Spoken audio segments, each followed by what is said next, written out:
আল্লাহর রসুল সাল্লাল্লাহু আলাইহি সাল্লাম যখন ঈদের নামাজ পড়িতেন, ঈদগাহে যখন যেতেন এক মাস রোজা করার পর, তখন নবীজি খাজুর খেয়ে যেতেন, বিজোড় খাজুর। খাজুর খেয়ে নামাজ পড়িতে যেতেন। ভালো করে শুনেন, আল্লাহ রসুল ঈদের নামাজ যখন পড়িতে যেতেন তখন খাজুর খেয়ে নামাজ পড়িতে যেতেন। তা আজ আমাদের এলাকাতে খাজুর তো পাওয়া যায় না, দোকানে কিনবো তাহলে পাবো। আন্ধার সাথে বাড়িতে আছে, ক্ষীর বাড়িতে আছে, লাচ্ছা বাড়িতে আছে, বিস্কুট বাড়িতে আছে, ভাত রুটি বাড়িতে আছে। কোনো মিঠা চোখা খেয়েবেন, খাওয়ার পর নামাজ পড়িতে যাবেন। কখন? ঈদের নামাজ পড়িতে যাবেন তখন। আর বকরাদের নামাজ যখন পড়িতে যাবেন, এখন সন্ধ্যাবেলাতে যা খেয়ে নিলেন, আর কিন্তু খেতে হবে না ফজরের পর। এখন যা খেয়ে নিলেন খানা নামাজ জামাজ পড়ে, আর কিন্তু আপনাকে খানা খেতে হবে না। এবার কি করতে হবে? আল্লাহ রাসূল কি করতে হতেন?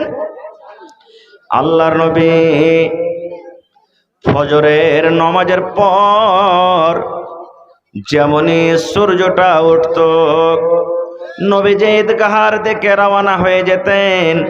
ঈদগাহের দিকে নবীজি চলে যেতেন। ঈদগাহের যাওয়ার পর নবীজি আমার সর্বপ্রথম জামাতের সাথে 2 রাকাত নামাজ আদায় করতেন। কয় রাকাত? 2 রাকাত। ঈদের আগে কোনো সুন্নাত নাই, ঈদের পরে কোনো সুন্নাত নাই। বকরাদের নামাজের আগে কোনো সুন্নাত নাই, বকরাদের নামাজের পর কোনো সুন্নাত নাই।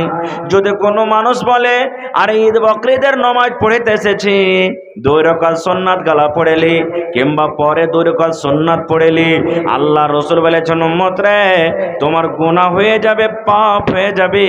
কারণ আল্লাহর নবী জীবনে কোনোদিন ঈদগাহের মাঠে সুন্নাত নফল নামাজ আদায় করেননি, মাত্র 2 রাকাত ঈদ বকরিদের নামাজ আদায় করেছেন।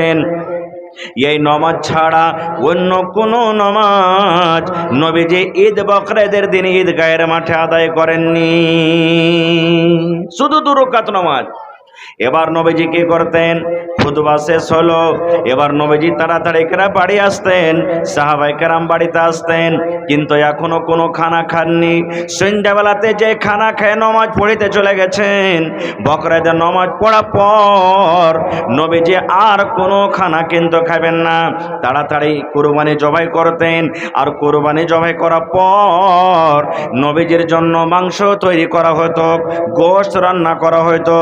সর্বপ্রথম ঈদগাহের মাঠে থেকে আসা পর নবীজি বকরিদের দিন সর্বপ্রথম যেটা খানা খাইতে হইতেন সেটা হলো কুরবানির গোশত, সেটা হলো কুরবানির মাংস, সেটা হলো কুরবানির মাংস। এটা হলো সুন্নাত তারিকা, এটা হলো সুন্নাত তারিকা। এই তারিকার পরে যারা আমল করবে ওরা নেকি পাবে। আর এই সুন্নাতটাকে যদি কোনো মানুষ রোজা মনে করে তাহলে তার দ্বারাতে গুনাহ হয়ে যাবে, পাপ হয়ে যাবে। বুঝে নিলেন যে আপনি বকরিদের নামাজ পড়িতে গেলেন, আর নামাজ পড়ার পর প্রথমে কুরবানি করে দেন। প্রথম নম্বর আপনি কুরবানি করে দিলেন। এবার কুরবানি করার পর আপনার যেটা কুরবানির মাংস, গোটা জানোয়ার হয়তো বানাইতে সময় লাগবে, তো 1 কিলো আপনি বাড়িতে দিয়ে পাঠিয়ে দেন, আগে আপনার জন্য তৈরি হয়েছে।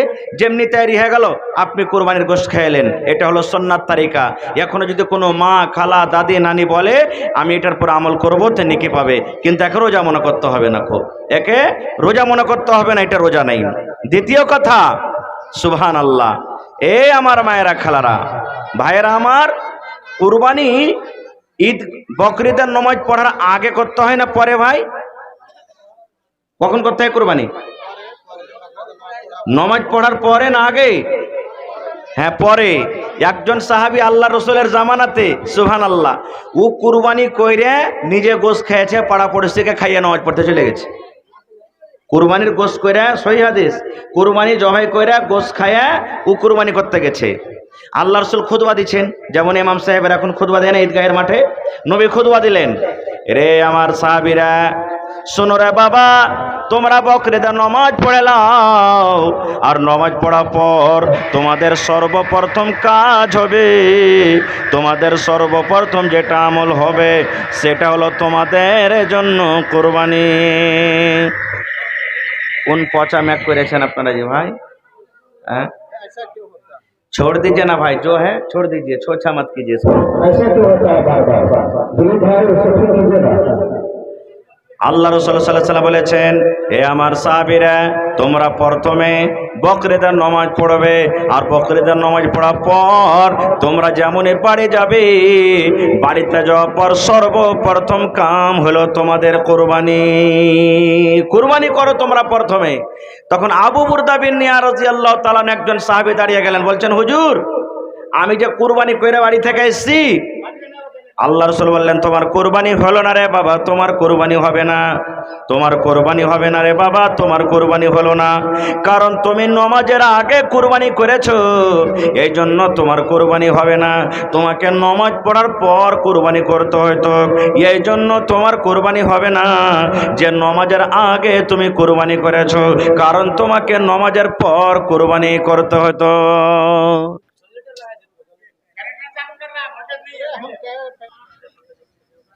हेलो हेलो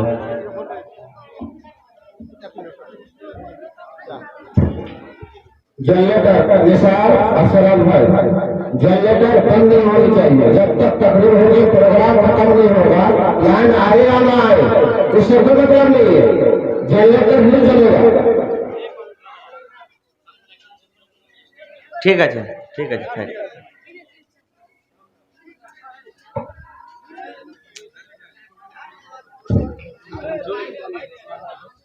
হ্যালো,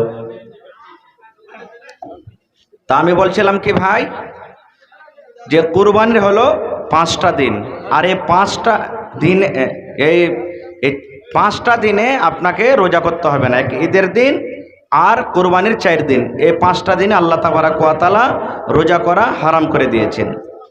এবার আমরা যে কুরবানি জবাই করব বা কুরবানি করছি, কিছু কুরবানির মাসলা মাসাইল আছে যেগুলো আমাদের জানা দরকার। যে মুসলমান আমরা জানতে চাই বা আমাদের জানা দরকার, প্রত্যেক মুসলমান, আমরা কুরবানি কি জন্য করি, কুরবানি করার উদ্দেশ্য কি, আল্লাহ তাবারক ওয়া তাআলা কুরবানি করার কেন আদেশ করলেন, কার জন্য আমাদেরকে কুরবানি করতে হবে, এই সমস্ত জিনিস আমাদেরকে জানা দরকার। আমরা মুসলমান ভাই মেলায় লোক কুরবানি করছি, মা খালারা বিশেষ করে কহে যে কি করবো রে বাবু, কুরবানি যদি না করবো তো ছেলে পেলে কার দুয়ারে যাবে, মেলায় মা খালা কহে। এই দেখেন, কার দুয়ারে যাবে, এর মানে ছেলে পিলা যাতে খাইতে পায় লেখা কুরবানি করছেন। কত ভাই কুরবানি যে কিনবে, গ্রামের মধ্যে মোটা তাজা একবারে খুব শক্তিশালী কুরবানি কিনেছে, কি কইবে জানেন, আবে জায়গা দুঃখ সুখ যা লাগা আছে, কুরবানিটা ভালো কিনেছে, আবে কুরবানিতে খালি তেল চুইছে, তেল চুইছে, খালি আমাকে কুরবানিতে তেল চুইছে না। আল্লাহ রাব্বুল আলামিন কোরআনে বলেন, লা ইয়ানালাল্লাহু লুহুমুহা ওয়ালা দিমাউহা ওয়ালাকিন ইয়ানালুহুত তাকওয়া মিনকুম। আল্লাহ রাব্বুল আলামিন বলেন, আরে দুনিয়ার মানুষ, তোমরা যে কুরবানি করবে, তোমরা কুরবানি জবাই করবে, লা ইয়ানালাল্লাহু লুহুমুহা, যখন তোমরা কুরবানি করবে, তোমরা কুরবানি করার পর যে তোমাদের কুরবানির জানোয়ারে যেটা মাংস আছে, গোশত আছে, ওই গোশত আমার কাছে পৌঁছে না, ওই গোশতের আমার কোনো দরকার নাই। আল্লাহ বলেন, ওয়ালা দিমাউহা, এবং তোমার কুরবানির খুনেরও আমার দরকার নাই, তোমার খুন আমি চাই না।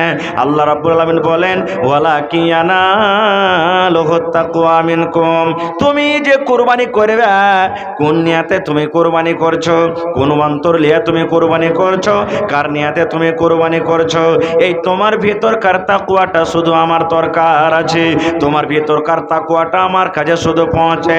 এই তুমি কোন নিয়াতে কুরবানি করে, তোমার নিয়াত খানটা শুধু আমার দরকার আছে, এই নিয়াত খানটা তোমার আমার কাছে শুধু পৌঁছে, তাছাড়া তোমার কুরবানির কোনো জিনিস আমার কাছে পৌঁছে না। কুরবানিটা কোনো যেন তেন জিনিস লয় ভাই, যেন তেন জিনিস লয়। দুনিয়াতে যত নবী রাসূল আল্লাহ তাবারক ওয়া তাআলা দিয়েছেন, প্রত্যেক নবীকে আল্লাহ কুরবানি দিয়েছিলেন, নিয়ম সিস্টেম আলাদা আলাদা ছিল।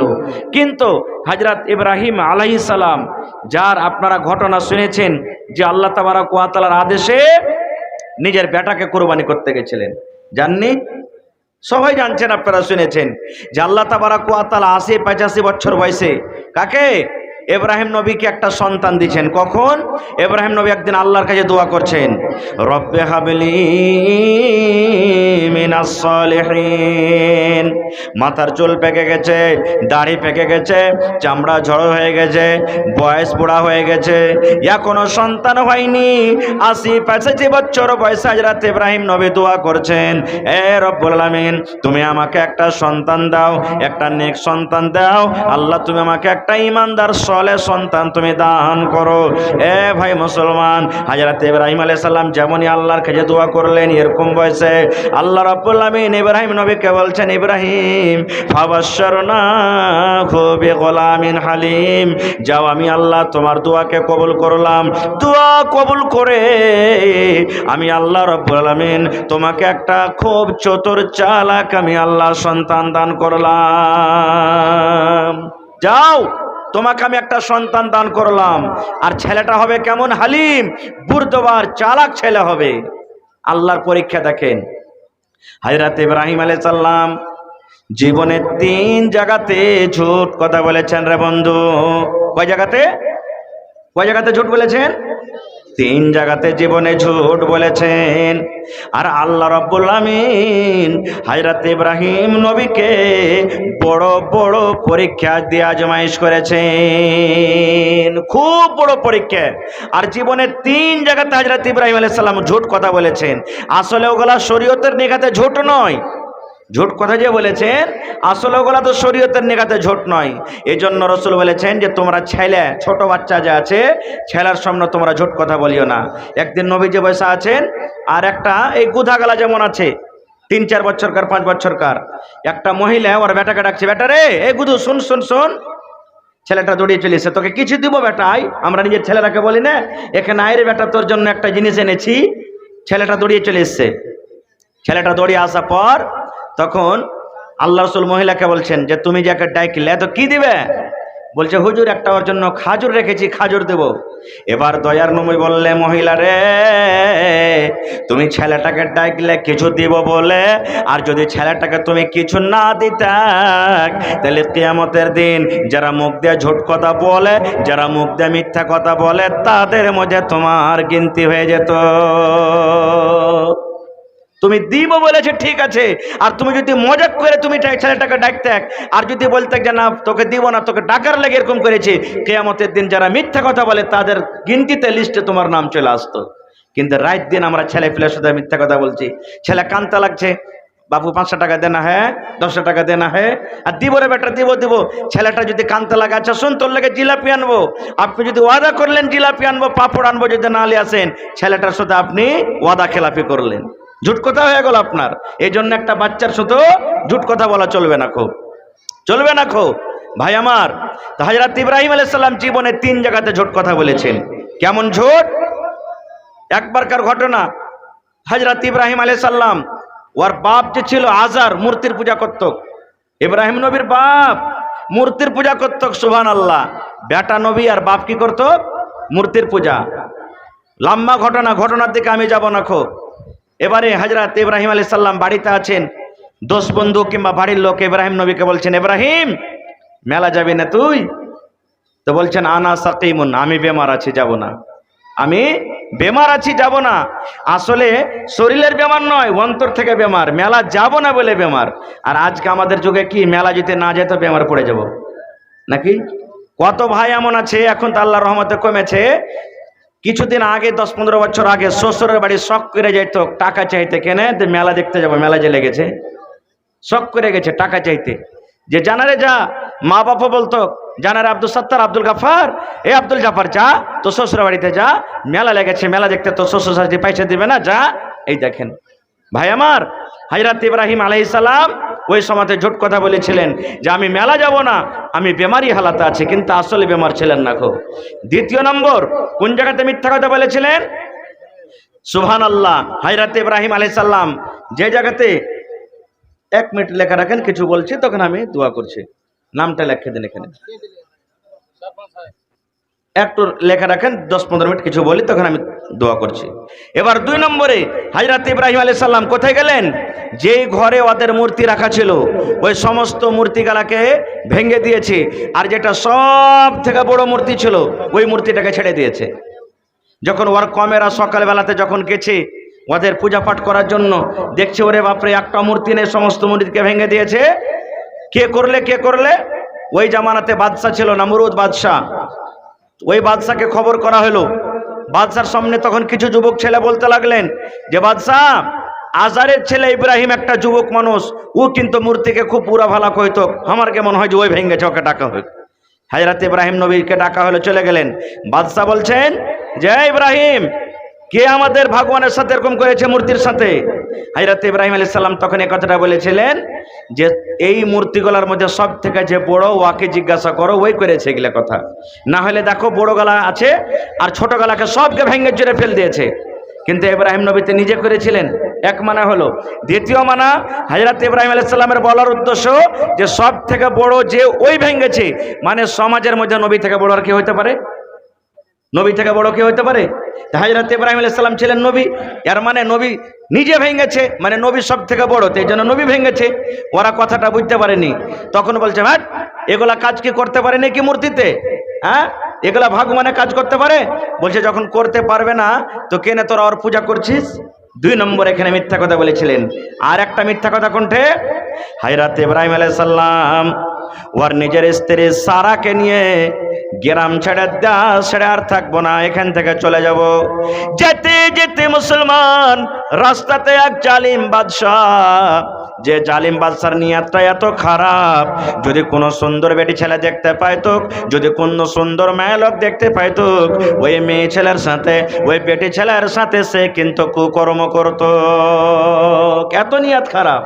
একটা উজির যে পট করে খবর দিয়ে দিলে, হুজুর আর শুনেছেন? বলছে কি? বলছে আপনার রাজ্যে একটা খুব সুন্দর বেটি ছেলে একটা ছেলের সাথে, একটা লড়কার সাথে হাঁটছে, আমরা দেখে এলাম। বলছে যে যুবকটাকে ডাকো। ও তো চিনে না যেটা ইব্রাহিম নবী।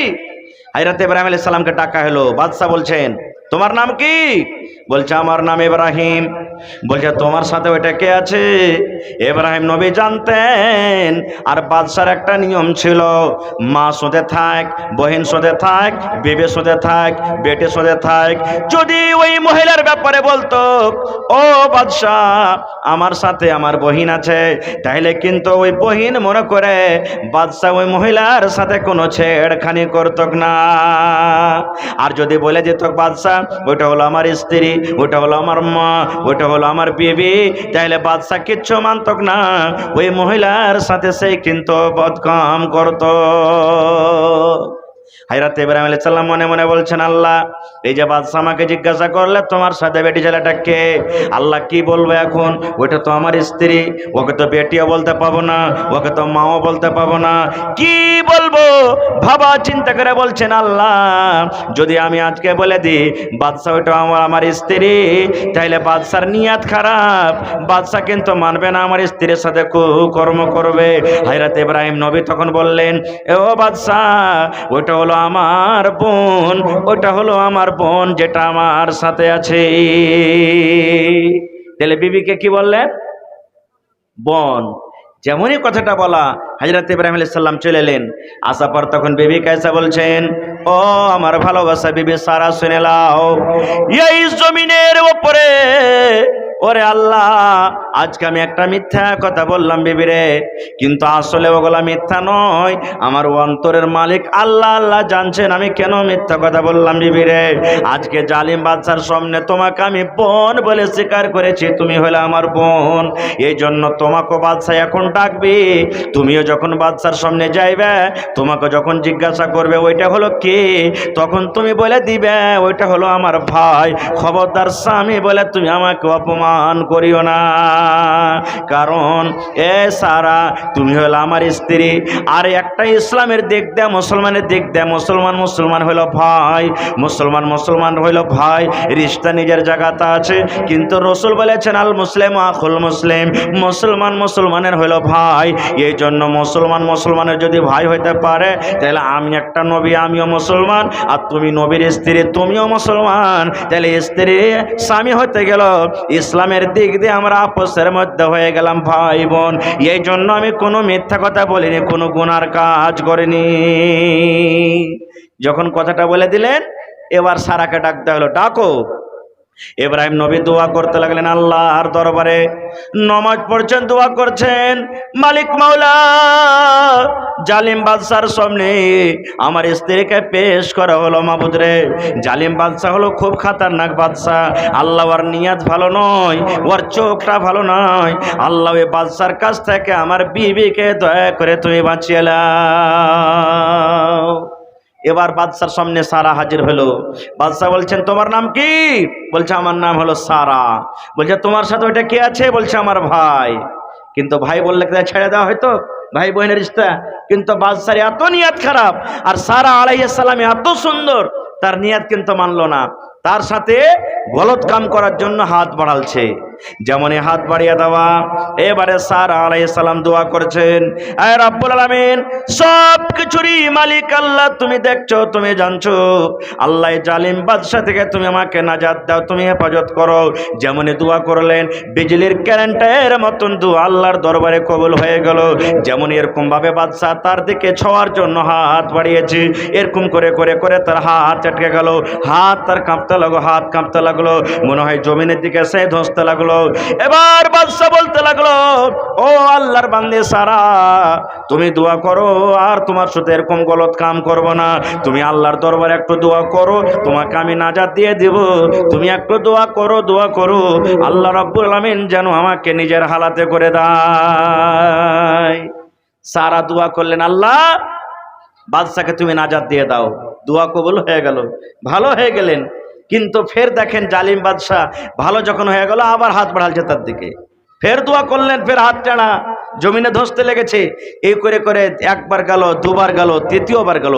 তৃতীয়বারের ব্যাপারে তখন আবার বাদশাহ বলছে, সারা আমি তাওবা করছি অন্তর থেকে, তোমার সাথে আর কোন নজরে দেখবো না, তোমার দিকে হাত বাড়াবো না, তুমি তোর দোয়া করো। সারার মন ছিল আমি আর দোয়া করব না, এই হালাক বরবাদ হয়ে যায়। কিন্তু আল্লাহর দরবারে দোয়া করলেন এই জন্য, আজকে যদি বাদশা মরে যায়, আজকে যদি বাদশা হালাক বরবাদ হয়ে যায়, গোটা পৃথিবীর মানুষ বলবে একজন নবীর স্ত্রী সারা হয়ে একটা বাদশাকে মেরে দিয়েছে। এই জন্য আল্লাহর কাছে দোয়া করছে রব্বুল আলামিন, এই লোকটাকে তুমি বাঁচিয়ে লাও, আল্লাহ বাঁচিয়ে লাও। এবার একটা উজিরকে ডেকে তখন বাদশা বলছে, হঠাই জিনটাকে, খাবিস জিন আমার সামনে এনেছিস, আরে খুব বড় জাদুঘর জিন, একে হটা আমার সামনে থেকে। হটিয়ে দিলেন। আর দুরকম কথা আছে, কেউ বলছে যে বাদশার ওটা বেটি, আর কেউ বলছেন যে ওটা বাদশার একটা দাসী ছিলেন, হাজেরা আলাইহিস সালাম, ওকে সারার খিদমত করার জন্য দিয়ে দিলেন। বাদশাহ সারার খিদমত করার জন্য দিয়ে দিলেন। রাস্তাতে হাঁটছে, ওপারে বেটি ছেলের দিকে দেখা মানা আছে না নেই? সারা কত হুঁশিয়ার বেটি ছেলে, দেখছে আরে আমি তো তার স্ত্রী, আর আমার সাথে যে এটা হাজারা একটা অপার মেয়ে ছেলে, আমার স্বামী দেখলে গুনাহগার হবে। তখন নিজের স্বামীকে বলছেন যে আপনি একে বিয়ে করেলেন, স্ত্রী হয়ে গেল, তার কোনো দিক্কত নেই, স্ত্রী হয়ে গেল, বিয়ে শাদী হয়ে গেল। থাকতে লাগলেন। আল্লাহর কাছে হযরত ইব্রাহিম আলাইহিস সালাম দোয়া করছেন, আল্লাহ ৮০-৮৫ বছর বয়স হয়ে গেল, আল্লাহ একটা সন্তান দাও। কোন বাপ চাইবে না যে আমার একটা ছেলে নাও? চাইবে কি কেউ? সব চাইবে যে আল্লাহ আমার মরার পর যাতে আমার ওয়ারিস হয়। জিজ্ঞাসা করেন ওই বাপকে যার বিয়ে শাদী হয়ে গেল, একটা পর্যন্ত এখনো সন্তান হয়নি, মনে কত আফসোস। আফসোস হবে না? কত আফসোস, আল্লাহ এত সেই সম্পত্তি দিয়েছো, আল্লাহ একটা সন্তান তুমি আমাকে দাওনি, কত মনে আফসোস। জিজ্ঞাসা করেন ওকে। সুবহানাল্লাহ। দোয়া করলেন, আল্লাহ দোয়া কবুল করলেন। ভাইরে, এবার যখন দুনিয়াতে সন্তান হলো, আল্লাহ তাবারক ওয়া তাআলা ইব্রাহিম নবীকে পরীক্ষা করছেন। আর একটা কি পরীক্ষা? আল্লাহ রাব্বুল আলামিন ইব্রাহিম নবীকে বললেন, ও ইব্রাহিম, তোমার কলেজার টুকরা সন্তান ইসমাইলকে আর তোমার স্ত্রী হাজারাকে এমন জায়গাতে রেখে এসেছো, এমন মাঠে তুমি রেখে এসো যেখানে কোনো বাড়ি নাই, যেখানে কোনো গা নাই, যেখানে কোনো মানুষ নাই, যেখানে কোনো পানি নাই, যেখানে কোনো খানা নাই। এরকম জায়গাতে তোমার স্ত্রী হাজারাকে আর তোমার কলেজার টুকরা ইসমাইলকে তুমি বনে রেখে এসো। সুবহানাল্লাহ। কত বড় পরীক্ষা জি ভাই। ৮০-৮৫ বছর বয়সে একটা সন্তান, এরকম সন্তানের ব্যাপারে আল্লাহ বলছেন যাও তুমি ওকে বনে রেখে এসো। কি করলেন? আল্লাহ রাব্বুল আলামিন আদেশ করলেন, ইব্রাহিম তোমার স্ত্রীকে যে তুমি রাখবে, যেখানে ওই জায়গাতে রাখার পর তুমি পিছন দিকে ঘুরেও দেখতে পাবে না, কারণ পিছন দিকে ঘুরে দেখলে ময়া চলে আসবে দিলের ভিতরে।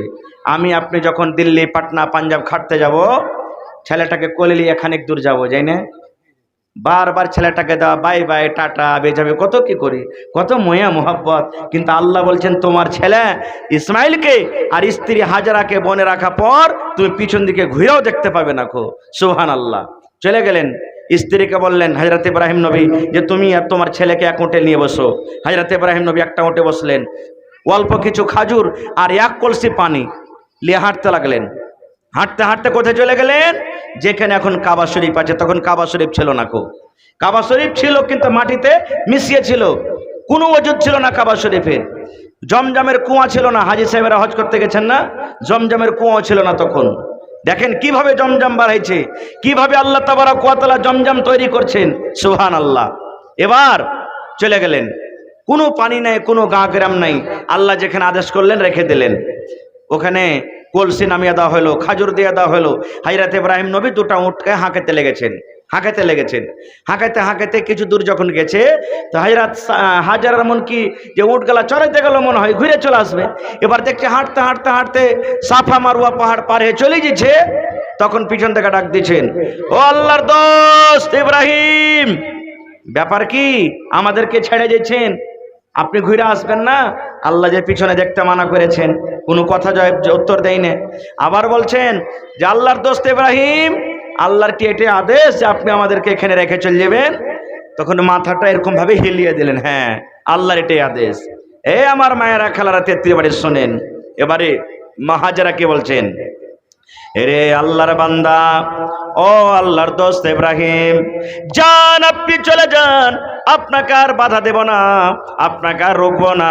আল্লাহ রাব্বুল আলামিনের যদি এটা আদেশ হয়, আল্লাহর হুকুমে যদি এই আমার দুধ খাওয়া বাচ্চা, মাসুম বাচ্চার আপনি আমাকে যদি এখানে রেখে যান, এখানে কোনো মানুষ নাই, এখানে কোনো বাড়ি নাই, এখানে কোনো গা নাই, এখানে কোনো ঘর নাই, এখানে কোনো খানা নাই, এখানে কোনো পানি নাই, এরকম মাঠ ময়দানে আপনি আমাদেরকে ছেড়ে চলে যাবেন। আল্লাহর আদেশে যদি ছেড়ে যান, তাহলে আমি একটা মহিলা হয়ে আল্লাহর পরে আমার তাওয়াক্কুল আছে, ভরসা আছে, আল্লাহ রাব্বুল আলামিন কোনোদিন আমাদেরকে হালাক বরবাদ করবেন না। যান, আপনি চলে যান, আল্লাহ হেফাজত করবেন, আল্লাহ রাব্বুল আলামিন আমাদেরকে হালাক বরবাদ করবেন না। আর এবে জামানার যদি মায়ের লোক হয়তো খালি যদি শ্বশুর বাড়ি যায় আর স্টেশনে যদি কয় 8 ঘন্টা বসো আর দের হয়ে যায়, কত যে গাইল দিবে এই হিমুদ মিনছে হুদ মা মুখ পড়া, এর কোনো হুঁশ নেই, বুদ্ধি নেই, একলা ছেড়ে চলে গেলো, এ গেল ওই গেল, হ্যান গেল ত্যান গেল, কত কথা যে বলবে বলার শেষ নেই। সুবহানাল্লাহ। বসতে দেন ওখানে, কোনো দিকে দেন, ওই পর্দাখানটা উঠিয়ে ওদিকে বসে যাবে ওরা। মানে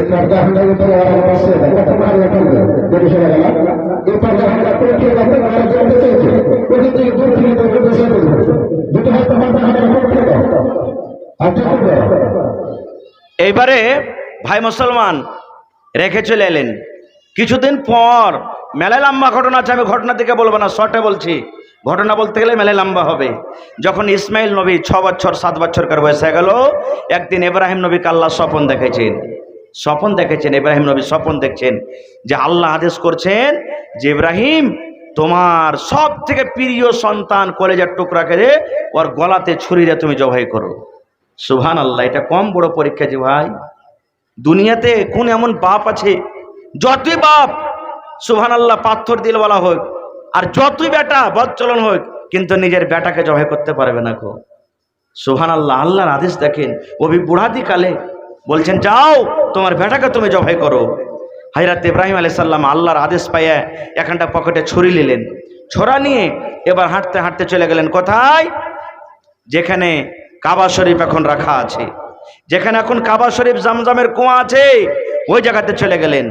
যাওয়ার পর মেলাই বাড়ি কিন্তু আশেপাশে আরো বসে গেছে, আস্তে আস্তে আশেপাশে মেলাই বাড়ি হয়ে গেছে।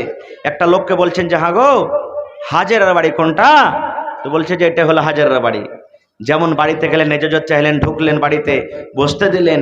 বসা পর এবার হযরত ইব্রাহিম আলাইহিস সালাম বেটাকে একান্তিতভাবে আড়ালে নিয়ে যে বেটাকে বলছেন, ইয়া বুনাইয়া আল্লাহর কোরআন যেটা বলছেন, বাপ বেটাতে যেটা গল্প হয়েছে, ওই কথাটা আল্লাহ রাব্বুল আলামিন নিজের কোরআনে আল্লাহ জিকির করে দিয়েছেন। এবার ইব্রাহিম নবী বেটাকে বলছেন, ইয়া বুনাইয়া, ওরে আমার কলেজার টুকরা সন্তান, ইন্নী আরা ফিল মানামি আন্নী আসবাহুকা।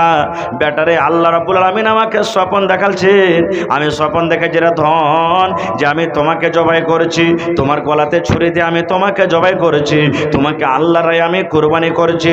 ফানজুর মাজা তারা, বেটা তোমার কি রায়, বেটা তোমার কি মত, তুমি আল্লাহর রাহে কুরবানি হবে কি হবে না? বাপ বেটাকে বলছেন, বেটা আমি স্বপ্ন দেখেছি বেটা, আল্লাহ আমাকে স্বপ্ন দেখালছে, কারণ নবীরা যেটা স্বপ্ন দেখছেন ওটা হলো ওহী, এটা হলো সত্য ঘটনা। এবারে বেটারে তোমার কি রায়, কি মত? কবি বলছেন, বাপ কা বেটা সারস কা ঘোড়া কুছ नहीं তো থোড়া থোড়া। আরে বাপ যেমন হবে বেটাও তেমন হয়ে যাবে।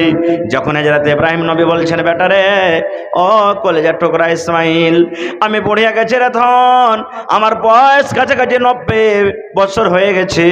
এই বয়সে আল্লাহ রাব্বুল আলামিন আমাকে স্বপ্ন দেখালছেন যেন আমি তোমাকে জবাই করেছি, তোমার গলাতে ছুরি দিয়ে আমি তোমাকে জবাই করেছি, তোমাকে আল্লাহর রাহে কুরবানি হইতে হবে, তোমাকে আল্লাহর রাহে জবাই হইতে হবে রে ধন।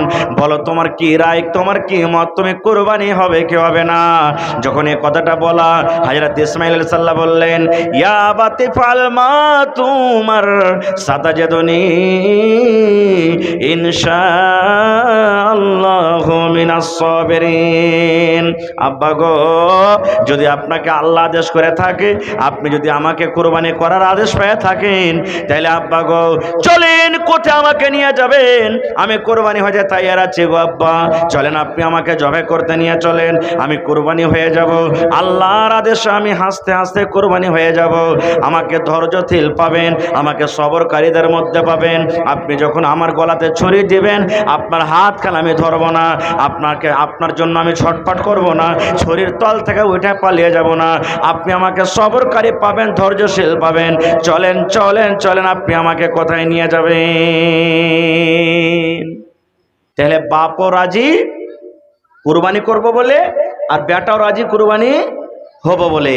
আল্লাহ বলেন, ফালাম্মা আসলামা ওয়া তাল্লাহু লিল জাবিন।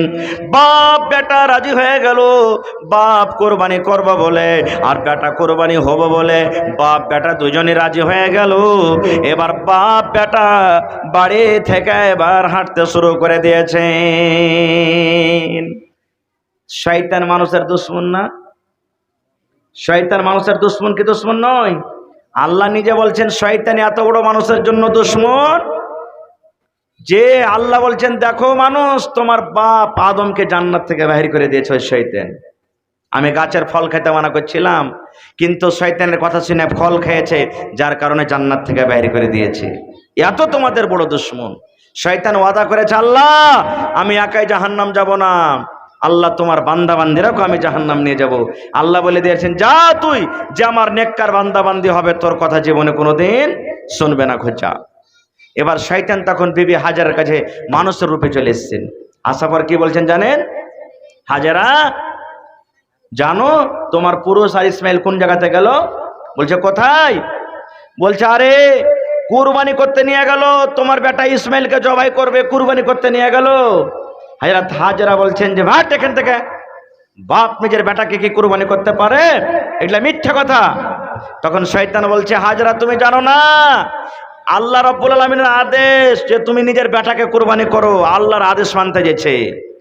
যখন কথাটা বলা, ওরে সুবহানাল্লাহ, হযরত হাজার একটা পাথর নিয়ে নিলেন রে ভাই, আর পাথর নিয়ে বিসমিল্লাহি আল্লাহু আকবার বলে একটা পাথর মেরে বলছেন, রে শয়তান তুই হট হট, তুই আমার কাছ থেকে হট, আমার নসিব কত ভালো রে।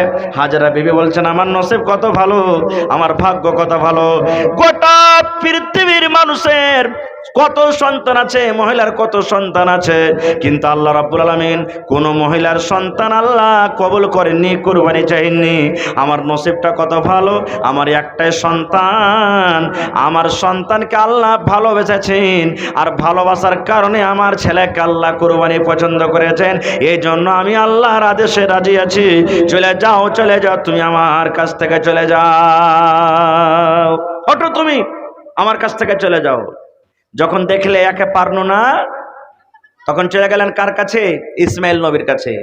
ওকে আস্তে করে বলছেন, ইসমাইল তুমি জানো খ্যাপা, ছোট মানুষ কি জানো? বাপ কহিলে আর তুমি কুরবানি হতে চলেছ, হট খ্যাপা এখান থেকে, তুমি হটো। জীবনটা বেঁচে থাকলে তোমার মেলায় কাজে দিবে। হযরত ইসমাইল আলাইহিস সালাম আর একটা পাথর নিয়ে নিলেন। পাথর নিয়ে এলো পর বিসমিল্লাহ আল্লাহু আকবার বলে পাথর মেরে দিলেন।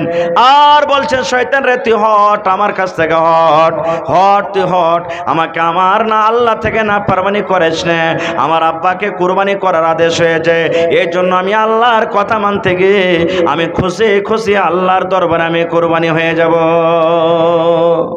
ওখানে যখন জায়গা পেল না, তখন ইব্রাহিম নবী কাইসা বলছেন, ইব্রাহিম তুমি কেমন খ্যাপা লোক জি, তুমি একটা স্বপ্নের কথাকে শুনে কেড়ে দেখে কেড়ে তুমি কুরবানি করতে ইচ্ছে বেটাকে? তোমার মতন কেউ পাগল আছে দুনিয়াতে যে বেটাকে তুমি কুরবানি করতে লিচ্ছ? যখন কথাটা বলা, হযরত ইব্রাহিম আলাইহিস সালাম একটা পাথর নিয়ে নিলেন, আবার বিসমিল্লাহ আল্লাহু আকবার কয়ে পাথর দিয়ে মেরে দিলেন। বলছে, শয়তান রে হট হট, আমার স্বপ্ন সত্য, আল্লাহ রাব্বুল আলামিন আমাকে যেটা স্বপ্ন দেখালেন সত্য। তিন জায়গাতে তিনজন পাথর মারলেন। আল্লাহ রাব্বুল আলামিন তাদের আমলটাকে এত পছন্দ করলেন, কিয়ামত পর্যন্ত যত হাজিরা হজ করতে যাবেন, আল্লাহ রাব্বুল আলামিন হজের একটা রুকন বানিয়ে দিলেন। আল্লাহ রাব্বুল আলামিন সমস্ত দুনিয়ার হাজিরাকে এলান করে দিলেন, ও হাজিরা যত তোমরা হজ করতে যাবে, তিন জায়গাতে যে পাথর মারা হয়েছে, হজ করতে গিয়ে তোমাদেরকে তিন জায়গাতে পাথর মারতে হবে। এবার চলে গেলেন কোথায়? মিনার মাঠে, যে জায়গাতে হাজি সাহেবরা কুরবানি করছেন মিনার মাঠে। মুয়াজ্জে হাসানাতে লিখছেন বা অন্য অন্য বইয়ে লিখছেন যে এটা হাদিসের কথা নয়, কিতাবে লেখা হয়েছে যে হযরত ইসমাইল আলাইহিস সালাম আব্বাকে বলছেন, কি আব্বা গো, আপনি তো আমাকে জমাই করে দিবেন গো আব্বা, আমি আল্লাহর রাহে কোরবানি হয়ে যাব, কিন্তু আব্বা আপনি হলেন একটা বুড়া মানুষ, আমার গলাতে ছুরি দেওয়ার টাইমে আপনার হাতখানটা যেন না কাঁপে, চোখ দিয়ে যেন পানি না ঝরে, আমার দিকে দেখে যেন আপনার ময়া না লেগে যায়, এই জন্য আব্বা গো আপনি নিজের চোখে পাট্টিটা বেঁধেলেন। আব্বা নিজের চোখে আপনি পাট্টিটা বেঁধেলেন যেন আপনার হাত না কাঁপে, আপনাকে কোরবানি আমাকে কোরবানি করতে গিয়ে আব্বা একটু পাট্টিটা বেঁধেলেন। এবার হযরত ইসমাইল আলাইহিস সালাম বলছেন, আব্বা গো আমার যে জামা কাপড় আছে, গা থেকে জামা কাপড় খুলেলেন, আপনি যখন আমাকে জবাই করবেন, আমার হয়তো খুনগুলা আমার কাপড় যা লাগবে জামাতে লাগবে। এবার আমার মা বাড়িতে আছেন, আমার জামা কাপড় দেখে হয়তো তার চোখ দিয়ে পানি ঝরবে, কাঁদবে, যেন আমার জামা কাপড়ে কোনো রকমের রক্ত না লাগে। সুবহানাল্লাহ। এবার বিসমিল্লাহ আল্লাহু আকবার বলে হযরত ইব্রাহিম আলাইহিস সালাম বেটার গলাতে ছুরি দিতে যাবেন। এই যে মেলে কথা শুনছেন না, যে ছুরি দিতে যে জবাই হলো না, মারলে পাথরে পাথর দু টুকরা হয়ে গেল, এগুলো হাদিসে কিছু নাই ভাই। শুধু হযরত ইব্রাহিম আলাইহিস সালাম জবাই করতে যাচ্ছিলেন। সুবহানাল্লাহ। মনে হয় যত পোক পাখালি আছে সব ঠান্ডা হয়ে গেছে, সমুদ্রের মাছগালা পর্যন্ত মনে হয় চলা বন্ধ করে দিয়েছে। কেন? আল্লাহ তোমার ইমতিহান কেমন, আল্লাহ তোমার পরীক্ষা কেমন, আজকে নিজের বাপ নিজের বেটার গলায়তে ছুরি দিয়ে জবাই করবে। সুবহানাল্লাহ। আল্লাহ কেমন তোমার পরীক্ষা, আল্লাহর ফেরেশতারা পর্যন্ত দেখছেন, মাবুদ রে তোমার পরীক্ষা কেমন, আল্লাহ আল্লাহ তোমার ইমতিহান কেমন, আজকে প্রথমবার নিজের বাপ নিজের বেটাকে কোরবানি করবে, জবাই করবে। কুরবানি করতে যাবি, এরকম টাইমে আল্লাহ রাব্বুল আলামিন জিবরিল ফেরেশতাকে ডাক দিয়ে বলছেন, জিবরিল রে, আমার নবীকে দেখো পাগল হয়ে গেছে, দিবানা হয়ে গেছে। যতক্ষণ পর্যন্ত আমার নবী নিজের বেটাকে কুরবানি না করবেন, অতক্ষণ পর্যন্ত আমার নবী ছড়িয়ে ছাড়বে না। যা জিবরাইল, যাও তাড়াতাড়ি করে জান্নাতের ভিতর থেকে একটা তুমি দুম্বা নিয়ে চলে যাও, আর দুম্বা নিয়ে যাওয়ার পর আমার নবী ইব্রাহিমের ছড়ির তলাতে রেখে দিবে, আর তার ছড়ির তলা থেকে তার কলেজার টুকরা ইসমাইলকে তুমি হটিয়ে নিবে। যাও জান্নাত থেকে তুমি নিয়ে যাও, একটা দুম্বা গলা নিয়ে যাও। হযরত জিবরাইল আলাইহিস সালামের সাথে সাথে তাড়াতাড়ি করে দুম্বা নিয়ে এসে হাজির। হযরত ইসমাইল আলাইহিস সালামকে ছড়ির তল থেকে টেনে নিলেন, কারণ ওর চোখে তো বান্ধা আছে, পাটি আছে, দেখতে পাই না। আর ওই দুম্বাটাকে ছড়ির তলে যেমন রেখে দিলেন, বিসমিল্লাহি আল্লাহু আকবার বলে যেমনই জুম্বাতে ছুরি দেওয়া, ছুরি যেমনই দেওয়ার সাথে সাথে জবা হয়ে গেল। হযরত ইব্রাহিম আলাইহিস সালাম তখন আল্লাহকে বলছেন, মাবুদ, আজকে আমি ওয়াদা পুরা করে দিলাম, আল্লাহ তোমার আদেশে আমি নিজের কলেজার টুকরার গলাইতে আমি ছুরি দিয়ে জবাই করে দিলাম। এবার দেখছে তো ওইটা ইসমাইল তো সাইডে আছে, ওইটা দুম্বা জবাই হয়ে গেল। আল্লাহ রাব্বুল আলামিন বলেন, ইব্রাহিম, তুমি পরীক্ষাতে পাস হয়ে গেছো। আমার কুরবানি আসলে তোমার বেটাকে করার উদ্দেশ্য ছিল না, আমি তোমার পরীক্ষা করছিলাম যে ৮০-৮৫ বছর বয়সে তোমাকে যে একটা বেটা দিয়েছি, এই বেটাটাকে তুমি বেশি ভালো কি আমাকে বেশি ভালোবাসছো? বেটাকে পায়ে তো তুমি আমাকে ভুলে যাওনি, বেটার মহব্বতে তুমি ভুলে যাওনি। এই পরীক্ষাটা তোমাকে আমি করছিলাম। আল্লাহ রাব্বুল আলামিন সেদিন থেকে জানোয়ার কুরবানি করার আদেশ করে দিলেন, যাও তোমরা একটা করে আল্লাহর রাহে জানোয়ার কুরবানি করবে। এবার জানোয়ারি কুরবানি করার কি সিস্টেম ছিল? আপনার গ্রামে 10 জন কোরবানি হলো, 20 জন হলো, 50টা কোরবানি হলো, কোরবানি করে ফেলে দেওয়া হলো। আল্লাহ রাব্বুল আলামিনের পক্ষ থেকে আগুন আসত, আর আগুন এসে জানোয়ারের পাঞ্জর ঘুরত। যারা হালাল টাকার কোরবানি, ওয়ার কোরবানি আল্লাহ রাব্বুল আলামিন কবুল করে নিতেন, আগুনে তার কোরবানিটাকে উড়িয়ে দিত, জ্বালিয়ে দিত।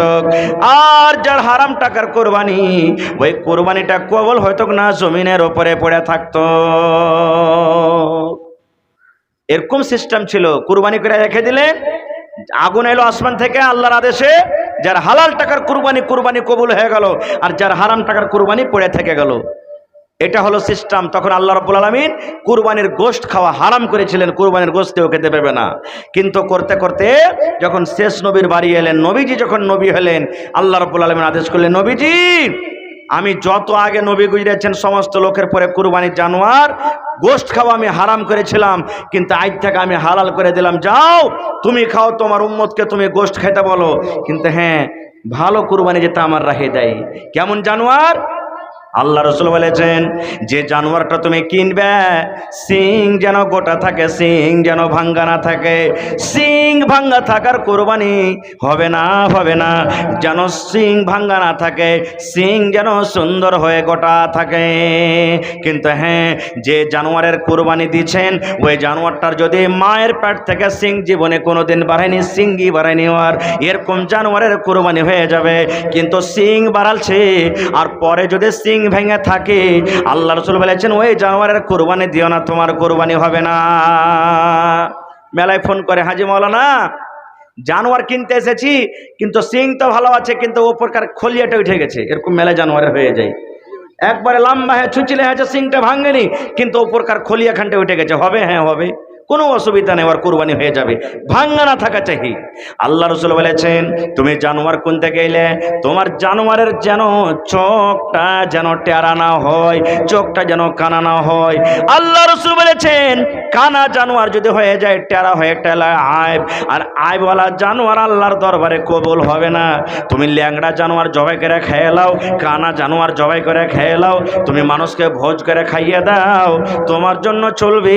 সিং ভাঙ্গা জানোয়ার তোমার জন্য চলবে, তোমার ল্যান কাটা জানোয়ার তোমার জন্য ভোজে এমনি খাওয়াতে চলবে।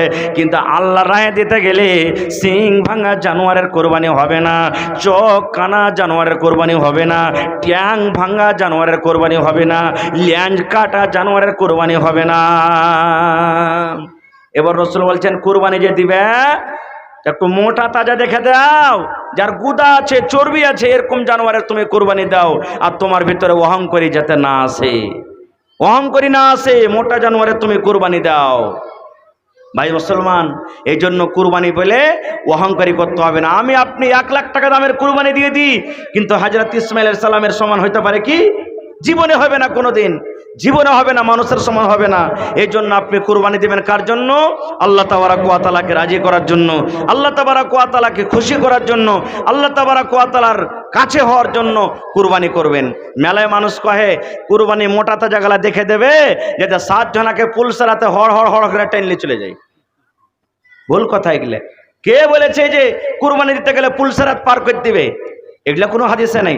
কুরবানি করতে হবে, আল্লাহর আদেশ, এটা মানতে হবে, এটা কুরবানি করতে হবে আল্লাহর আদেশ। আর একটা জিনিস, কুরবানির জানোয়ারের গোশত বেচা চলবে না খো। কুরবানির জানোয়ারের গোশত বেচা চলবে না খো। আপনাকে কুরবানির জানোয়ারের গোশত বেচতে হবে না, কিন্তু আমরা মুসলমান বিক্রি করি। বিক্রি করি না? আপনার কি এলাকাতে গায়ে আছে কিনা? আমি একটা মৌলভী সাহেব মানুষ, আপনি আমাকে ডেকে চলে গেলেন এমনি দিন জানোয়ার কুরবানি করতে, জবাই করতে, 1 কিলো করে গোশত দিচ্ছেন আপনার এলাকাতে আছে? মৌলভী সাহেবকে বা যারা জবাই করলে দিচ্ছে কোনো জায়গাতে, আমার এলাকাতে দিচ্ছে, চলবে, দেওয়া কোনো অসুবিধা নেই। কিন্তু ওই জায়গাতে যদি আপনি কুরবানি জমায়, আমি 10টা জানোয়ার কুরবানি করলাম, আরে মৌলভী সাহেবকে যা 2 কিলো গোশত গলা দিয়ে আই, চলবে না দেওয়া? মজুরি না হয়ে গেল, মজুরি মনে করেন আপনি দিচ্ছেন, মজুরি দেওয়া চলবে না আপনার। হ্যাঁ, মৌলভী সাহেব কুরবানি দিতে পারেনি, 2-4 কিলো গোশত দিয়ে দেয়, আলাদা কথা, ঠিক আছে। কিন্তু মৌলভী সাহেব যে জবাই করলে এই জন্য গোশতটা দিয়ে আই, এটা চলবে না খো। আপনি দিবেন তো আপনাকে পকেট থেকে টাকা দিতে হবে মৌলভী সাহেবকে। জবাই করার টাকা দেন, আপনি ধান দেন, গম দেন, চাল দেন, কিন্তু কুরবানির গোশত মজুরিতে দেওয়া চলবে না খো। আপনার এমনি দিন যেটা দিচ্ছেন যে জবাই করলে তো দিয়াই, এই মজুরি দেওয়া চলবে না খো, কারণ এটা কুরবানির গোশত, বিক্রি করা চলবে না খো, আপনার জন্য বিক্রি করতে হবে না খো। ভাইরা আমার, কোন ধরনের জানোয়ার কুরবানি করতে হবে? আল্লাহ রাসূল সাল্লাল্লাহু আলাইহি ওয়াসাল্লাম বলেছেন, লা তাযবাহু ইল্লা মুসিন্না, জানোয়ার জবাই করিও না, কিন্তু যে জানোয়ারটার দাঁত আছে ওই দাঁতা জানোয়ার তুমি কুরবানি করো। মেলায় মানুষ বলে মাওলানা 12, 14 মাস, 15 মাসের কুরবানির জানোয়ার হয়ে গেছে, খাসি হয়ে গেছে, দাঁতেনি চলবে? চলবে না। বাড়ির পোষা হলে চলবে না। রাসূল বলেছেন দাঁতাও শর্ত আছে, বিনা দাঁতা জানোয়ারের কুরবানি হবে না। এই জন্য দাঁতা জানোয়ার আপনাকে জবাই করতে হবে। ভাই মেলায় কথা আছে বলার, আল্লাহ বাচ্চা রাখে, ইনশাআল্লাহ বেশি নিয়ে আলোচনা করব। তবে এটা হলো মসজিদের জালসা নাকি? মসজিদের ছাদ হয়ে গেছে, দেওয়াল কিন্তু চারিদিকে বাকি আছে, পালাস্তাল আবিঝাবি মেলায় কাজ বাকি আছে। আলহামদুলিল্লাহ, এলাকাটা বড়, গ্রাম বড়, মোটামুটি 500 গ্রামের একটা ঘর। আমি আশা করেছি যে আপনারা সকলেই আসেন, আর 1000 টাকার টাকা যদি দেন তো ইনশাল্লাহ 5 লাখ টাকা হবে। ওর মধ্যে কেউ 5000 দিবে, কেউ 10,000 দিবে, কেউ 15,000 দিবে, কেউ 20,000 দিবে, আল্লাহ যাকে যেরকম তৌফিক দিয়েছেন দিবেন। তো ভাইরে, দেখি আজকে আপনাদের গ্রামে মসজিদের জন্য কোন একটা মানুষ আছেন যে 10,000 টাকা দান করতে পারবেন? কোন আল্লাহওয়ালা কেউ এমন আছেন? পালাস্তারের কাজ হবে, 160 বালুর দাম দিতে পারবেন? কোন আল্লাহর বান্দা দেখি দেওয়াল জুড়তে হবে, ইটার দরকার আছে, 1000 ইট দিতে পারবেন মসজিদে আল্লাহর ঘরের জন্য? দেখি সিমেন্টের দরকার আছে মসজিদে, আল্লাহর কোনো বান্দা আছেন 5 বড়া, 10 বড়া, 20 বড়া করে সিমেন্ট গালা দিতে পারবেন? মেলায় জালসাতে এমন হয়েছে, মৌলানা যত বালি লাগবে একাই দিয়ে দেবো, মৌলানা যত সিমেন্ট লাগবে একাই দিয়ে দেবো, এরকম ভাবে মেলায় লোককে পাওয়া যায়। মাশাআল্লাহ মাশাআল্লাহ। কি আপনার নাম? মোহাম্মদ শাফিকুল ভাই 50 বড়া সিমেন্ট দান করলেন। আল্লাহুস সামাদ। দেখেন, নিজের মনে এসেছেন। তা আমি সালামি কিছু পাবো না যে ভাই? সালামি কিছু পাবো না? আর বাড়িয়ে টাড়িয়ে কিছু হবে? পাবে ইনশাআল্লাহ। 100 বড়া পাবো না আর ভাইয়ের কাছে? হ্যাঁ, মাশাআল্লাহ মাশাআল্লাহ। আল্লাহ দেখেন 60 বড়া, মাশাআল্লাহ। আচ্ছা চলেন, ঠিক আছে, কথাটা তো কমসে কম রেখে দিলে, ইনকার করলে না। মাশাআল্লাহ, আমার ভাই শাফিক আলম সাহেব 60 বড়া সিমেন্ট, নারে তাকবীর, মাশাআল্লাহ। মা বাপ বেঁচে আছেন? আমার গেছে, বেঁচে আছেন। আহা, অসুস্থ। দেখেন এরকম ভাবে 10-20টা নওজোয়ান খাড়িয়ে যেত, মসজিদ নিতে পারবেন আল্লাহর ঘর। সুবহানাল্লাহ। রব্বানা যালামনা আনফুসানা ওয়া ইল্লাম তাগফির লানা ওয়া তারহামনা লানাকুনান্না মিনাল খাসিরিন। রব্বানা আতিনা ফিদ দুনিয়া হাসানা ওয়া ফিল আখিরাতি হাসানাতাও ওয়া কিনা আযাবান নার। এ পাক পরওয়ারদিগার, তোমার বান্দা শফিক আলম সাহেব 60 বড়া সিমেন্ট দান করলেন তোমার ঘরের জন্য। আল্লাহ তার দানকে তুমি কবুল করে নাও, মনের আশাকে আল্লাহ পুরা করু, রোজ রোজগারি আল্লাহ বরকত দাও, হাতে টাকাতে পয়সাতে বরকত দাও।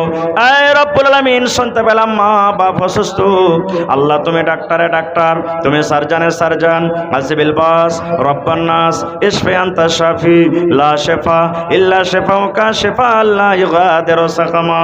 আল্লাহ মা বাপকে ভালো রাখো, যতদিন দুনিয়াতে রেখেছো আল্লাহ সহি সালামত রাখো।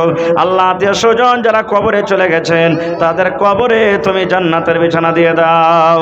রব্বানা তাকাব্বাল মিন্না ইন্নাকা আনতাস সামিউল আলিম। আমিন। এটাকে দিলে मंसूर समीर सरपंच মানসুর আলম সাহেব সরপঞ্চ, বর্তমান সরপঞ্চ। আচ্ছা, তো চলে গেছেন নাকি? আছেন। কোনটা হার নানা যান, একটু সালাম কালাম হবে না? এটা উপ সরপঞ্চ হইলো তো সরপঞ্চের চাস্তো ভাই লয়, নিজেরই ভাই এটা নাকি? যখন সরপঞ্চ না থাকবে তো উপ সরপঞ্চের সব ওর মালিক হবে। দেখেন মেন সরপঞ্চ ওইটা নাকি? এই জন্য তো উপ সরপঞ্চ উপ মুখিয়া সরকার বানাইছে, যে সরপঞ্চের কাজটা যাতেও করে নিতে পারে। আল্লাহুস সামাদ। তো সালাম করবেন না নানা যান, আইসেন না? আইসেন। আর পারবেন দিবেন, না পারবেন না আমি বাঘ ভৈসলা ধরে খাই নেবো আনেওয়ালা ইনশাআল্লাহ। ইনশাআল্লাহ। দেখেন এখনই জানতে আপনার পরে খুশি আছে এখন থেকে। আল্লাহুস সামাদ। মাশাআল্লাহ। ভালো আছেন? কি আপনার নাম? মোহাম্মদ মানসুর আলম। মানসুর আলম হান নানার ভাইয়ের নাম তাও মাইজকুল নানা। জি, তো নানা হয়ে গেল তাহলে নাকি? আর যদি কিচ্ছু না কইতে কয়বার নানা বাড়িয়ে গেল তার লেগে ছেড়ে দিলে। সুবহানাল্লাহ। তো কতটি আছে? 3000 আছে। আর 2000 পারবে? 1000 চলেন, ঠিক আছে নাকি? মাশাআল্লাহ। নারে তাকবীর। জাযাকাল্লাহু খাইরান জাযা ওয়া সালাম জাযা। এ রব্বুল আলামিন, আমার উপসরপঞ্চ সাহেব নানা মানসুর আলম সাহেব 4000 টাকা আল্লাহ তোমার ঘরের জন্য জমা করে দিলেন। 4 লক্ষ টাকা মনে করে তুমি কবুল করে নাও, মনের আশাকে আল্লাহ পুরা করো, রোজ রোজগারে আল্লাহ বরকত দাও, কামাই দামাইতে আল্লাহ বরকত। হলো সিস্টেম। তখন আল্লাহ রাব্বুল আলামিন কুরবানির গোশত খাওয়া হারাম করেছিলেন, কুরবানির গোশত কেউ খেতে পারবে না। কিন্তু করতে করতে যখন শেষ নবীর বাড়ি এলেন, নবীজি যখন নবী হলেন, আল্লাহ রাব্বুল আলামিন আদেশ করলেন, নবীজি আমি যত আগে নবী গুজরেছেন সমস্ত লোকের পরে কুরবানির জানোয়ার গোশত খাওয়া আমি হারাম করেছিলাম, কিন্তু আজ থেকে আমি হালাল করে দিলাম। যাও তুমি খাও, তোমার উম্মতকে তুমি গোশত খেতে বলো, কিন্তু হ্যাঁ ভালো কুরবানি যেটা আমার রাহে দেয়। কেমন জানোয়ার? আল্লাহ রাসূল বলেছেন, যে জানোয়ারটা তুমি কিনবে সিং যেন গোটা থাকে, সিং যেন ভাঙ্গা না থাকে। সিং ভাঙ্গা থাকার কুরবানি হবে না, হবে না। যেন সিং ভাঙ্গা না থাকে, সিং যেন সুন্দর হয়ে গোটা থাকে। কিন্তু হ্যাঁ, যে জানোয়ারের কুরবানি দিচ্ছেন ওই জানোয়ারটার যদি মায়ের পেট থেকে সিং জীবনে কোনোদিন বাড়ায়নি, সিংই বাড়ায়নি, আর এরকম জানোয়ারের কুরবানি হয়ে যাবে। কিন্তু সিং বাড়ালছে আর পরে যদি সিং ভেঙে থাকে, আল্লাহ রাসূল বলেছেন ওই জানোয়ারের কুরবানি দিও না, তোমার কুরবানি হবে না। মেলায় ফোন করে, হাজি মাওলানা জানোয়ার কিনতে এসেছি কিন্তু সিং তো ভালো আছে, কিন্তু ওপরকার খলিয়াটা উঠে গেছে। এরকম মেলায় জানোয়ারের হয়ে যায়। একবারে লম্বা হয়ে ছুচিলে হয়েছে, সিংটা ভাঙেনি কিন্তু ওপরকার খলিয়াখানটা উঠে গেছে। হবে? হ্যাঁ হবে, কোনো অসুবিধা নেই, ওর কুরবানি হয়ে যাবে, ভাঙ্গা না থাকা চাই। আল্লাহ রাসূল বলেছেন তুমি জানোয়ার কিনতে গেলে তোমার জানোয়ারের যেন চোখটা যেন টেরা না হয়, চোখটা যেন কানা না হয়। আল্লাহ রাসূল বলেছেন কানা জানোয়ার যদি হয়ে যায়, টেরা হয়ে টেলা আইব, আর আইবওয়ালা জানোয়ার আল্লাহর দরবারে কবুল হবে না। তুমি ল্যাংড়া জানোয়ার জবাই করে খেয়ে লাও, কানা জানোয়ার জবাই করে খেয়ে লাও, তুমি মানুষকে ভোজ করে খাইয়ে দাও, তোমার জন্য চলবে। সিং ভাঙ্গা জানোয়ার তোমার জন্য চলবে, তোমার ল্যান কাটা জানোয়ার তোমার জন্য ভোজে এমনি খাওয়াতে চলবে। কিন্তু আল্লাহর রায়ে দিতে গেলে সিং ভাঙ্গা জানোয়ারের কোরবানি হবে না, চোখ কানা জানোয়ারের কোরবানি হবে না, ট্যাং ভাঙ্গা জানোয়ারের কোরবানি হবে না, ল্যান কাটা জানোয়ারের কোরবানি হবে না। এবার রাসূল বলছেন কুরবানি যে দিবে একটু মোটা তাজা দেখে দাও, যার গুদা আছে চর্বি আছে এরকম জানোয়ারের তুমি কুরবানি দাও, আর তোমার ভিতরে অহংকারী যাতে না আসে, অহংকারী না আসে, মোটা জানোয়ারের তুমি কুরবানি দাও। ভাই মুসলমান, এই জন্য কুরবানি বলে অহংকারী করতে হবে না। আমি আপনি 1 লাখ টাকা দামের কুরবানি দিয়ে দিই, কিন্তু হযরত ইসমাঈল আলাইহিস সালামের সমান হইতে পারে কি? জীবনে হবে না, কোনোদিন জীবনে হবে না, মানুষের সমান হবে না। এই জন্য আপনি কুরবানি দেবেন কার জন্য? আল্লাহ তাবারাক ওয়া তাআলাকে রাজি করার জন্য, আল্লাহ তাবারাক ওয়া তাআলাকে খুশি করার জন্য, আল্লাহ তাবারাক ওয়া তাআলার কাছে হওয়ার জন্য কুরবানি করবেন। মেলায় মানুষ কহে কুরবানি মোটা তাজা গলা দেখে দেবে, যাতে 7 জনাকে পুলসারাতে হড় হড় হড় করে টেনলে চলে যায়। ভুল কথা এগুলো। কে বলেছে যে কুরবানি দিতে গেলে পুলসারাত পার করে দিবে? এগুলা কোনো হাদিসে নাই। কুরবানি করতে হবে, আল্লাহর আদেশ, এটা মানতে হবে, এটা কুরবানি করতে হবে আল্লাহর আদেশ। আর একটা জিনিস, কুরবানির জানোয়ারের গোশত বেচা চলবে না খুব, কুরবানির জানোয়ারের গোশত বেচা চলবে না খুব। আপনাকে কুরবানির জানোয়ারের গোশত বেচতে হবে না, কিন্তু আমরা মুসলমান বিক্রি করি, বিক্রি করি না? আপনার কি এলাকাতে গায়ে আছে কিনা? আমি একটা মৌলভী সাহেব মানুষ, আপনি আমাকে ডেকে চলে গেলেন এমনি দিন জানোয়ার কুরবানি করতে, জবাই করতে, 1 কিলো করে গোশত দিচ্ছেন, আপনার এলাকাতে আছে মৌলভী সাহেবকে বা যারা জবাই করলে? দিচ্ছে কোনো জায়গাতে, আমার এলাকাতে দিচ্ছে, চলবে, দেওয়া কোনো অসুবিধা নেই। কিন্তু ওই জায়গাতে যদি আপনি কুরবানি জমায়, আমি 10টা জানোয়ার কুরবানি করলাম, আরে মৌলভী সাহেবকে যা 2 কিলো গোশত গলা দিয়ে আই, চলবে না দেওয়া? মজুরি না হয়ে গেল, মজুরি মনে করেন আপনি দিচ্ছেন, মজুরি দেওয়া চলবে না আপনার। হ্যাঁ, মৌলভী সাহেব কুরবানি দিতে পারেনি, 2-4 কিলো গোশত দিয়ে দেয়, আলাদা কথা, ঠিক আছে, কিন্তু মৌলভী সাহেব যে জবাই করলে এই জন্য গোশতটা দিয়ে আই, এটা চলবে না খুব। আপনি দিবেন তো আপনাকে পকেট থেকে টাকা দিতে হবে মৌলভী সাহেবকে, জবাই করার টাকা দেন, আপনি ধান দেন, গম দেন, চাল দেন, কিন্তু কুরবানির গোশত মজুরিতে দেওয়া চলবে না। আপনার এমনি দিন যেটা দিচ্ছেন যে জবাই করলে তো দিয়াই, এই মজুরি দেওয়া চলবে না, কারণ এটা কুরবানির গোশত, বিক্রি করা চলবে না, আপনার জন্য বিক্রি করতে হবে না। ভাইরা আমার, কোন ধরনের জানোয়ার কুরবানি করতে হবে? আল্লাহ রাসূল সাল্লাল্লাহু আলাইহি ওয়াসাল্লাম বলেছেন, লা তাযবাহু ইল্লা মুসিন্না, জানোয়ার জবাই করিও না, কিন্তু যে জানোয়ারটার দাঁত আছে ওই দাঁতা জানোয়ার তুমি কুরবানি করো। মেলায় মানুষ বলে মাওলানা 12, 14 মাস, 15 মাসের কুরবানির জানোয়ার হয়ে গেছে, খাসি হয়ে গেছে, দাঁতে নি, চলবে? চলবে না। বাড়ির পোষা হলে চলবে না। রাসূল বলেছেন দাঁতা হওয়ার শর্ত আছে, বিনা দাঁতা জানোয়ারের কুরবানি হবে না। এই জন্য দাঁতা জানোয়ার আপনাকে জবাই করতে হবে।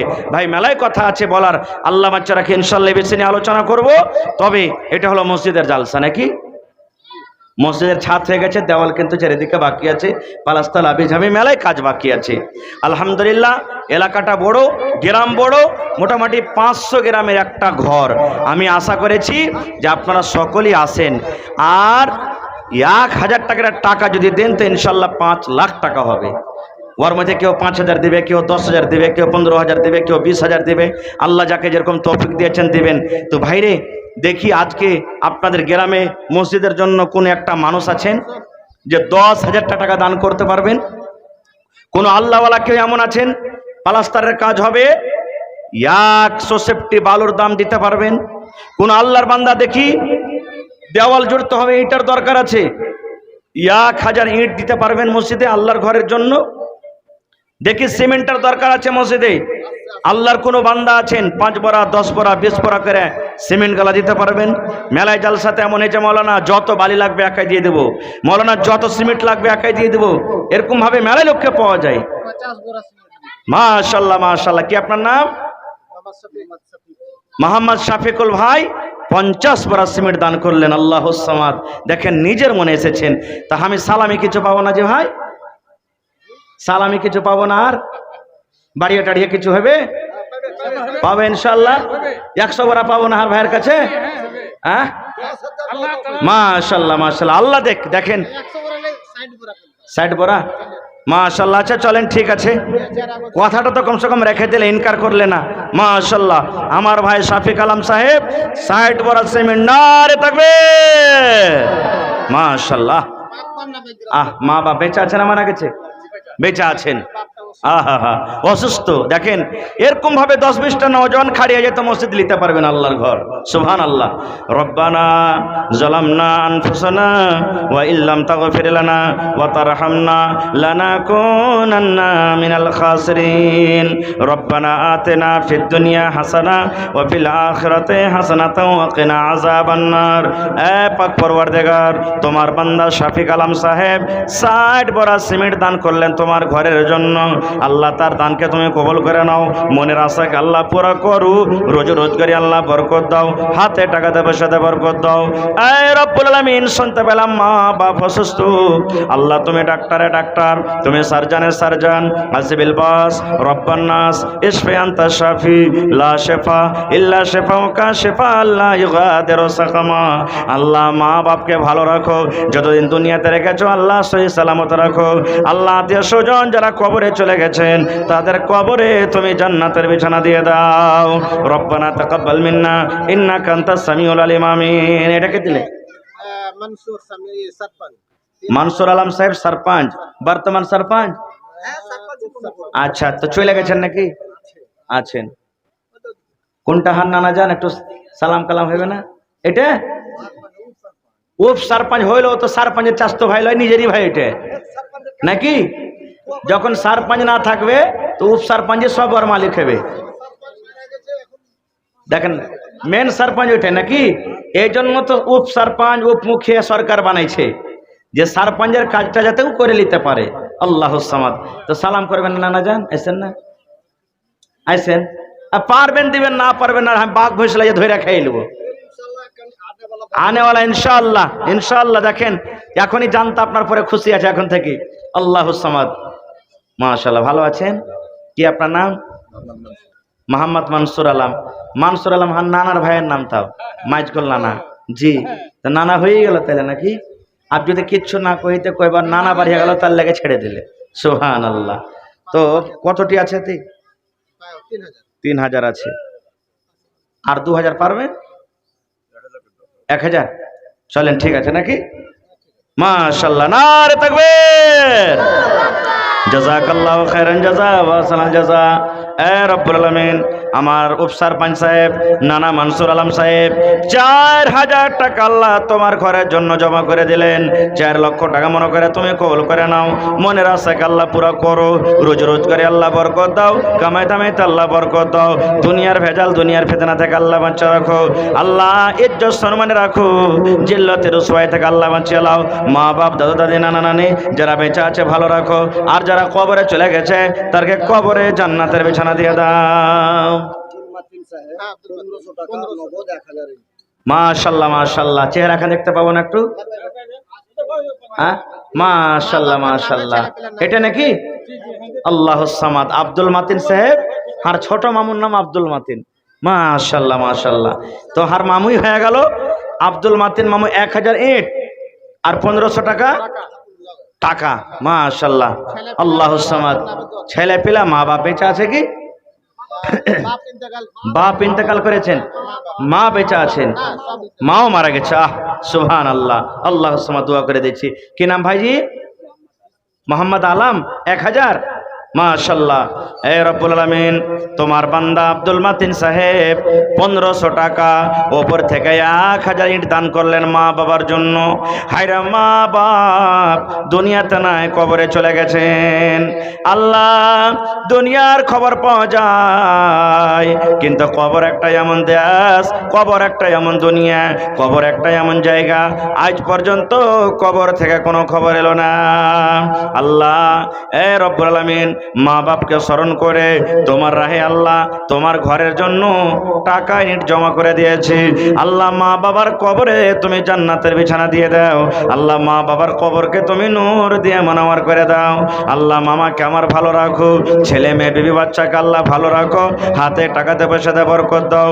দুনিয়ার ভেজাল দুনিয়ার ফিতনা থেকে আল্লাহ বাঁচিয়ে রাখো। যতদিন দুনিয়াতে বাঁচবে ইমানের হালাতে রাখো, নেককার দিনদার করে রাখো। রব্বানা তাকাব্বাল মিন্না ইন্নাকা আনতা সামিউল আলিম আমিন। আরো এক তোমার বান্দা এখানেতে এলো, 1000 টাকা আল্লাহ দেখো হাজিরি করিল। ওগো আল্লাহ দয়াময়, তুমি গো রব্বানা, এ দানিকে আল্লাহ তুমি বিপদে ফেলো না। আল্লাহ তোমার নাম পেয়েছে কোরআনে, নিশ্চয় করিবেন ক্ষমা হাসরের দিনে। আরো এক ছোট বোন নাম বলিল না,